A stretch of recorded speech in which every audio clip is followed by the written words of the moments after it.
Coming up, Thanksgiving for flood victims and the death of former Governor John Y. Brown. Dedicated to Eastern and Southern Kentucky, this is WYMT Mountain News at 11. Good evening, I'm Steve Hensley. As we approach Thanksgiving, flood survivors living in travel trailers are finding they are unable to cook the Thanksgiving meal they want. But volunteers in Knott County are helping to brighten up their holiday with a home-cooked meal. WYMT's Keaton Hall talked to flood survivor Alvin Sizemore. Sizemore has been living in a trailer at Mine Made Adventure Park since the flood took everything from him. He's had to rely on the generosity of strangers to get by. Yeah, I'm everywhere trying to get help, trying to figure out which way to go. It just seems like I ain't never gonna make it, but I'm still digging after it, trying to, oh, I ain't going to. On Tuesday, volunteers hope to spread some seasonal cheer by bringing Thanksgiving dinners to those living at Mine Made, since many aren't able to cook for themselves. I doubt it. It's so small, that little stove with Kate Clemens of Kate's Food Tent helped deliver the meals. She says flood survivors in travel trailers are struggling to get quality food. The ovens are small, some don't have ovens, and I've spoken to several people about how the kitchens are breaking down, they don't work. Clemens says there are still many people who rely on her meals, but their need goes beyond food. What I do is not just food, it's really like what is the need at the moment. It started as food, but now it's moving into rebuilding. And for folks like Sizemore who are waiting on FEMA, it's the generosity of strangers that keeps them going. It means everything to me. In Knott County, Keaton Hall, WYMT Mountain News. More than 200 Thanksgiving meals were handed out to folks just at Mine Made Adventure Park. Well, not too far down the road earlier, 500 meals were served to people in downtown Hindman. It was a partnership among Operation Barbecue, Ashbridge, and Kate's Food Tent. Kate Clemens tells us the organizations asked her to set up the feeding events in Knott County. We caught up with Knott County Attorney Tim Bates about the county's biggest need, and this is what he said.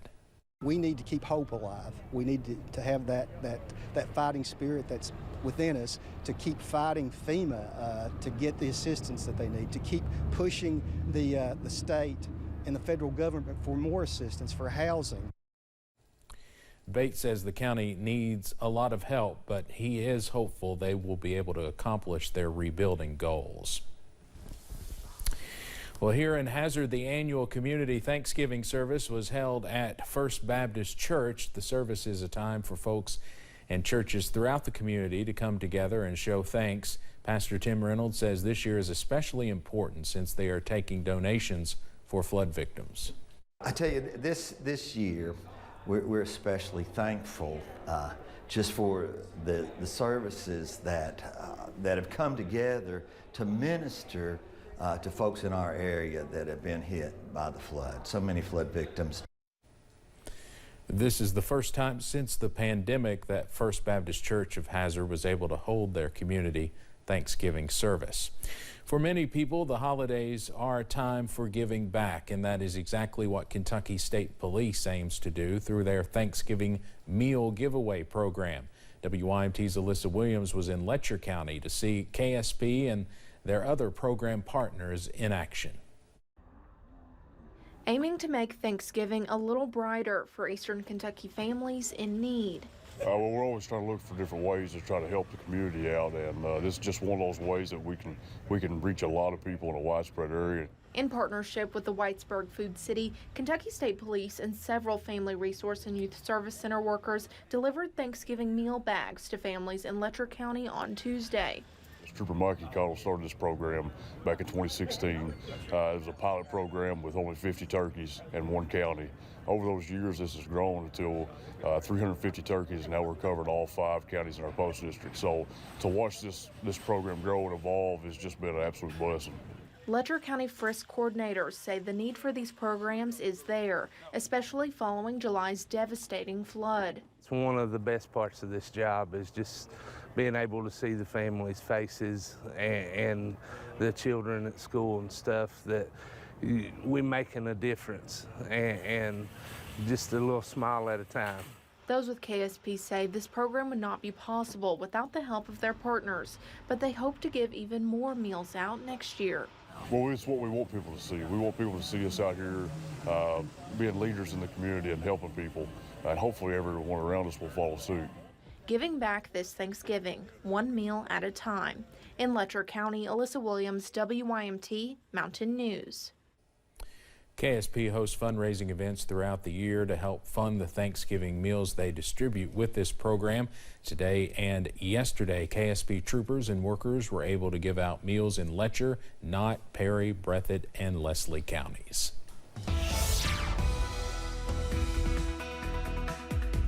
Well, we are continuing to watch a quiet and chilly night on the way throughout much of the mountains tonight. You see our several locations out there right now. London's at 32, Hazard's at 34, and Pikeville checking in still at 44. It's all clear.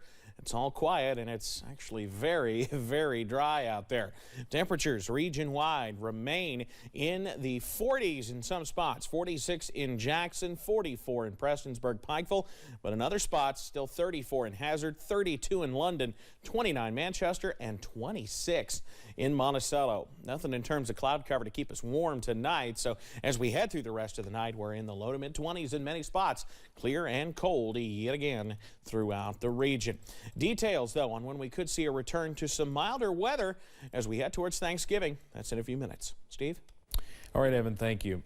The Commonwealth is remembering former Governor John Y. Brown, Jr. He died today at the age of 88.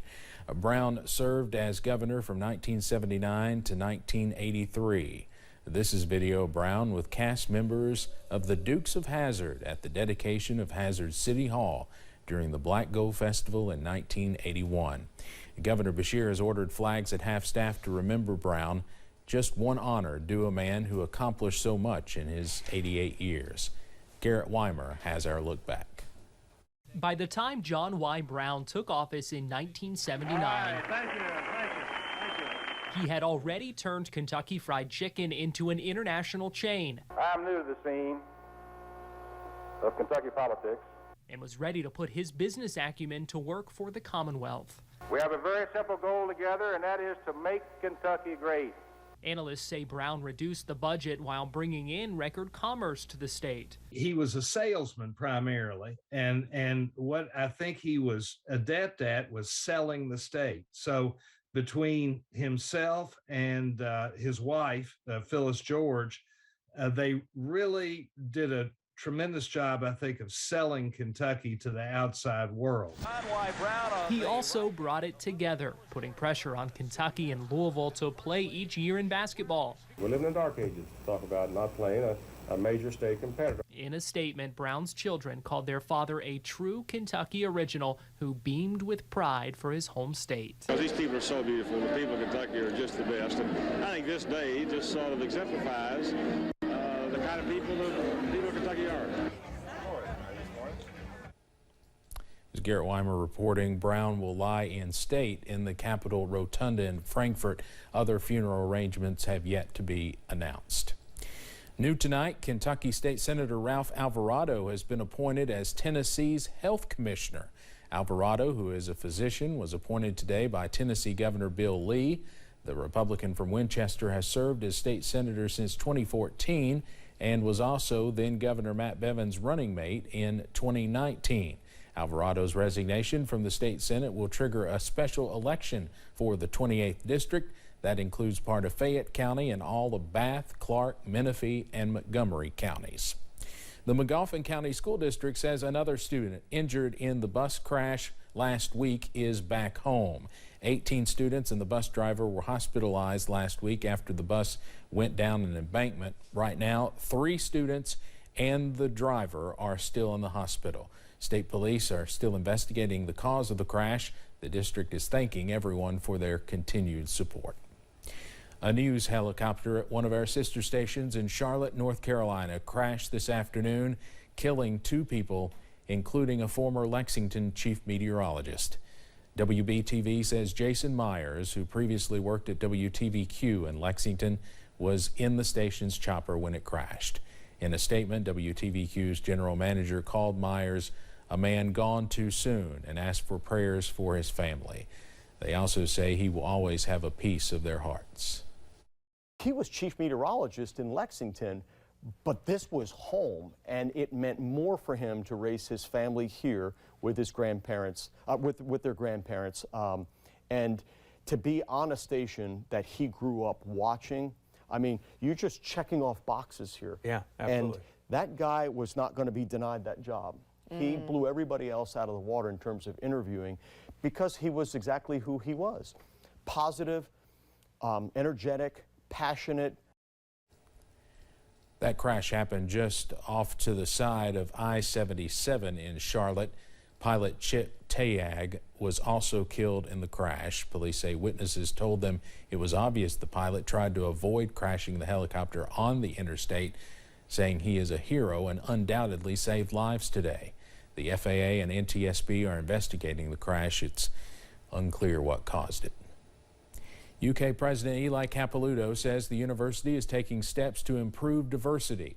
It comes after a viral video showed former student Sophia Rosing attacking a black student worker and repeatedly shouting a racial slur.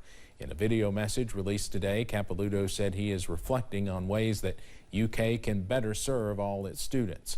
Some of the programs already in place include new spaces dedicated to diversity and inclusion, better access to mental health support, and more trained resource staff able to discuss topics of diversity with students.